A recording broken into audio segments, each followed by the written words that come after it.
নিলয় অফিসে যাওয়ার জন্য রেডি হয়ে মেইন দরজার সামনে আসতেই নিলয়ের মা এসে বলল, বাবা, হার্টের ব্যথাটা বেড়ে গেল, যদি পারিস আমাকে একটু শহরে নিয়ে গিয়ে একটা ভালো দেখে হার্টের ডাক্তার দেখাস তো বাবা। নিলয় বলল, মা, গত মাসে যা বেতন পেয়েছি তা দিয়ে বাসা ভাড়া দিয়েছি, মুদির দোকানে কিছু টাকা বাকি ছিল, ওগুলো দিতে গিয়ে সব শেষ, দেখি আগামী মাসে বেতন পেলে তোমাকে শহরে নিয়ে গিয়ে একটা ভালো ডাক্তার দেখাবো। ঠিক আছে বাবা বলেই নিলয়ের মা চলে গেল।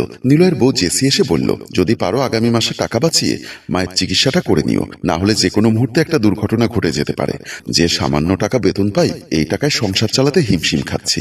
জেসি বলল, তোমার অফিসে তোমার সব কলিগের প্রমোশন হয়, তোমার প্রমোশন হয় না কেন? প্রমোশন হওয়ার জন্য উপরের বসদেরকে ঘুষ দিতে হয়, আমি ঘুষ দিব কোথা থেকে? জেসি বলল, ঠিক বলেছ, এখন ঘুষ ছাড়া কিছুই হয় না, এখন যোগ্যতার কোনো মূল্য নেই। আমার লেট হয়ে যাচ্ছে, আমি আসলাম বলে নিলয় চলে গেল।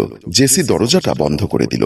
নিলয় অফিসের সামনে রাস্তা দিয়ে হেঁটে অফিসের দিকে ঢুকছিলেন, আর অফিসের নিচে গাড়ি পার্কিং এ সাইফুল ও হেলালকে দেখে নিলয় বলল, কি ব্যাপার, আজ এত হাসি খুশি দেখাচ্ছে দুজনকে? হেলাল বলল, চলুন নিলয় সাহেব, আজকে আপনাকে মিষ্টি খাওয়াবো। কি ব্যাপার হেলাল সাহেব, আজকে আপনি আমাকে মিষ্টি খাওয়াতে চাচ্ছেন কেন? নিলয় বলল, আর নয় হেলাল সাহেব, এখন থেকে হেলালকে আর আমাকে স্যার বলে সম্বোধন করবেন। নিলয় বলল, মানে? আরে ভাই, আমাদের প্রমোশন হয়ে গেছে, তাই আমাদেরকে স্যার বলে ডাকবেন। বলেই হেলাল এবং সাইফুল দুজনেই হাসতে হাসতে চলে গেলেন। নিলয় তাকিয়ে থাকলেন, ভাবলেন ওনারা নিলয়ের চাইতে জুনিয়র ছিল, আজকে শুনলো ওনারা প্রমোশন পেয়ে গেল, কিন্তু নিলয়ের প্রমোশনটা হচ্ছে না। সাত পাঁচ চিন্তা করতে করতে যখন সিঁড়ি বেয়ে উপরে উঠতে লাগলেন, তখন সামনে পড়লো বড় স্যারের পিএস মিনু, রোজারিওর সাথে।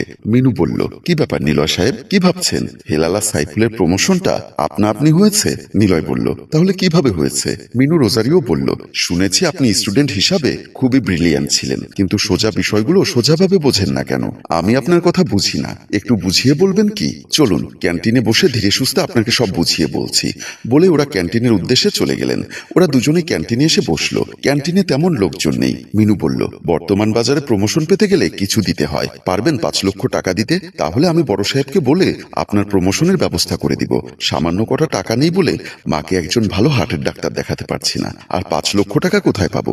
বড় স্যারের পিএস মিনু তখন বলল, সেটা অবশ্য ঠিক বলেছেন, আপনার কাছে টাকা থাকলে তো আপনি অনেক আগে প্রমোশন পেয়ে যেতেন। আচ্ছা, একটা কাজ করি, আপনার একটা উপকার আমি করতে পারি। কিভাবে আপনি আমার উপকার করবেন?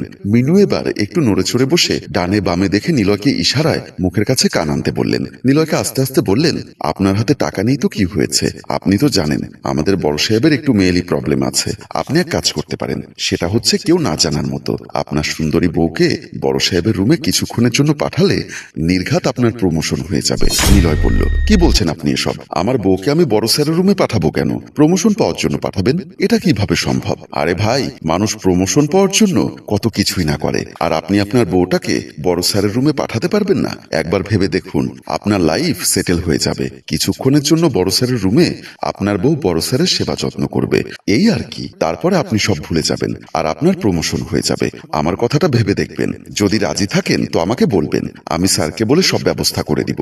নিলয় রাতে খাটে শুয়ে আছে আর মনে বড় স্যারের পিএস মিনুর কথাগুলো ভাবতে লাগলো। কিভাবে বউকে বলবে? একদিকে তার প্রমোশন দরকার, আর একদিকে প্রমোশনের জন্য 5 লক্ষ টাকা দরকার, আর 5 লক্ষ টাকা দিতে না পারলে বউকে চায়। এখন কি করবে নিলয়? নানা টেনশনে ঘুম হচ্ছে না। নিলয়ের পাশে শুয়েছিল তার বউ জেসি। হঠাৎ জেসির ঘুম ভাঙতেই জেসি খেয়াল করলো নিলয় এখনো ঘুমোয়নি। জেসি জিজ্ঞাসা করলো, কি ব্যাপার, তুমি এখনো ঘুমোওনি কেন? তখন নিলয় বলল, একটা কথা বলবো, রাগ করবে না তো? কি কথা? তখন নিলয় মিনুর বলা সব কথা তার বউকে খুলে বলল। তখন জেসি শোয়া থেকে খাটে বসে গেল। নিলয় বলল, তোমার কাছে তো জীবনে কিছুই চাইনি, নিজের প্রমোশনের জন্য, তোমার ভালো ভবিষ্যতের জন্য, আমার সন্তানের লাইফ গ্যারান্টির জন্য তুমি কি এই ত্যাগটুকু স্বীকার করতে পারবে না? নিলয়ের বলা কথাগুলো জেসির বিশ্বাস করতে প্রচন্ড কষ্ট হচ্ছে। তারপরও সে কি করবে, কি উত্তর দিবে? সে কল্পনাও করতে পারছে না তার স্বামী এ ধরনের একটা বাজে প্রস্তাব তাকে দেবে। নিলয় বলল, কি ভাবছো? তুমি কি চাও না আমার সুখ? ঠিক আছে, আমি যাব তোমার বসকে খুশি করতে, তবে 1 সপ্তাহ পর। নিলয় তখন খুশি হয়ে বলল, এই না আমার লক্ষ্মী বউ, যাক 1 সপ্তাহ পর হলে 1 সপ্তাহ পর, এবার আমার প্রমোশন ঠেকাবে কে? নিলয় খুশিতে শুয়ে পড়ল। পরদিন ক্যান্টিনে নিলয় ওয়েট করছে। বড় স্যারের পিএস মিনু রোজারিও আসলেন। নিলয়কে দেখে মিনু বলল, কি ব্যাপার নিলয় সাহেব, অফিসে না গিয়ে ক্যান্টিনে ডাকলেন? আপনি আমাকে কালকে যে অফারটা করেছিলেন ওটার ব্যাপারে জরুরি কথা আছে। মিনু বলল, তোমার বউকে রাজি হয়নি? নিলয় বলল, রাজি হয়েছে। গুড, তোমাকে বলেছিলাম না পৃথিবীর সব মেয়েরাই স্বামীর সুখের জন্য সবকিছু ত্যাগ করতে রাজি, তাই তোমার বউ তোমার সুখের জন্য ত্যাগ স্বীকার করতে রাজি হয়েছে। এবার বড় স্যারকে বলে আমার প্রমোশনটা করিয়ে নিবেন, ও নিয়ে তোমার টেনশন করতে হবে না। স্যার এক হাতে তোমার বউকে ধরবে আর এক হাতে তোমার প্রমোশন প্রমোশন লেটার সিগনেচার করে দিবে। তাহলে আমি আগামী সপ্তাহে আমার বউকে নিয়ে আসবো। আমি তোমাকে মোবাইলে একটা ঠিকানা দিব, ওটা হচ্ছে স্যারের বাংলো, ওখানেই স্যার প্রমোশন লেটারে সাইন করে। নিলয় বলল, তাহলে ঠিক আছে, আমি এখন অফিসে যাই। মিনু বলল, যাও। নিলয় অফিসের দিকে চলে গেল। একটু পর নিলয় জেসিকে নিয়ে যাবে তার বসকে খুশি করার জন্য। দরজার কাছে আসতেই জেসি বলল, তুমি একটু সামনের দিকে যাও, আমি আসছি। নিলয় বলল, বেশি দেরি করো না, বস এবং মিনু ম্যাডাম তোমার অপেক্ষায় বাংলোতে বসে আছে। জেসি বলল, ঠিক আছে, তুমি যাও, আমি আসছি। নিলয় চলে গেল। জেসি শাশুড়ির রুমের দিকে গেল। জেসি শাশুড়ির রুমে গিয়ে দেখে শাশুড়ি নামাজ পড়ছে। জেসি যখন রুমে ঢুকলো তখন শাশুড়ি সালাম ফেরাচ্ছিল। নামাজ শেষ করে শাশুড়ি বলল, বৌমা কিছু বলবে? জেসি শাশুড়িকে সালাম করলো। শাশুড়ি বলল, কি ব্যাপার বৌমা, তুমি কোথায় যাচ্ছ আর আমাকে সালাম করছো কেন? জেসি শাশুড়ির প্রশ্নের কোনো উত্তর দিল না, শুধু বলল, মা একটু দোয়া করবেন আর আপনি ভালো থাকবেন, নিজের যত্ন নিবেন, বলেই বেরিয়ে গেল। জেসির শাশুড়ি জেসি চলে যাওয়ার পানে ফ্যাল করে তাকিয়ে রইল। উনি বুঝলো না বউ তাকে কি বোঝাতে চেয়েছে আর কোথায় যাচ্ছে। নিলয় জেসিকে নিয়ে বাংলোর একটা রুমের সামনে দাঁড়িয়ে রইল। মিনু রুম থেকে বের হয়ে বলল, নিলয় সাহেব আপনি এখানে দাঁড়ান, আমি বড় সাহেবের সাথে আপনার বউকে পরিচয় করিয়ে দিয়ে আসছি, আর সাথে আপনার প্রমোশনটা করিয়ে নিয়ে আসছি। এই বলে মিনু জেসির হাত ধরে টেনে রুমের ভেতরে ঢুকিয়ে ফেলল। আর নিলয় দরজার সামনে কাঁদতে কাঁদতে বসে পড়ল। রুমের ভেতরে বড় সাহেব অপেক্ষা করছেন।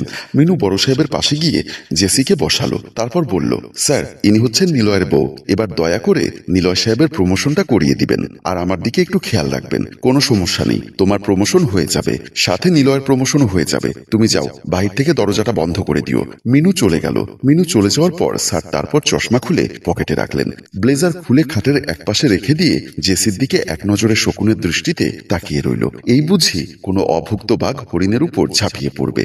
জেসি খুব ভয়ে ভয়ে বড় স্যারের দিকে তাকাচ্ছে। বড় স্যার আস্তে আস্তে জেসির হাতটা ধরে বুকে টেনে নিয়ে শুয়ে পড়লেন। কিছুক্ষণ পর জেসি দুটো লেটার নিয়ে রুম থেকে বের হলো। নিলয় দরজার সামনে বসা থেকে উঠে দাঁড়ালো। জেসি একটা কাগজ নিলয়ের হাতে দিয়ে বলল, এই নাও তোমার প্রমোশন লেটার। আর একটা কাগজ দেখিয়ে বলল, এই নাও, এটা তোমাকে আমি 1 সপ্তাহ আগে ডিভোর্স দিয়েছি তার কাগজ। নিলয় বলল, এ কি করলে জেসি, তুমি আমাকে প্রমোশন লেটার এবং ডিভোর্স লেটার দুটোই একসাথে দিলে? জেসি বলল, হ্যাঁ দুটোই একসাথে দিয়েছি, কারণ তোমার কাছে আমার জীবনের চাইতে তোমার প্রমোশনটাই জরুরি হয়ে পড়েছিল, তাই তোমাকে আমার জীবনের বিনিময়ে প্রমোশনটা পাইয়ে দিলাম। ভালো থেকো, সুখে থেকো। এই বলে জেসি চলে গেল।